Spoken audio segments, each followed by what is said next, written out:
ইসির সামনে অবস্থান করে সেই সিদ্ধান্ত পাল্টে দিয়েছে।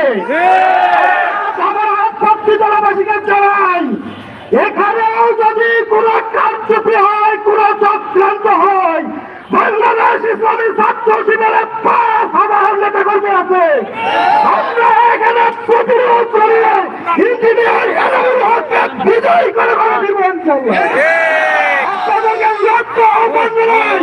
জামাই হাট পত্রিকা নিয়ে কেউ চক্রান্ত করবেন না, চক্রান্তের দুঃসাহস দেখাবেন না।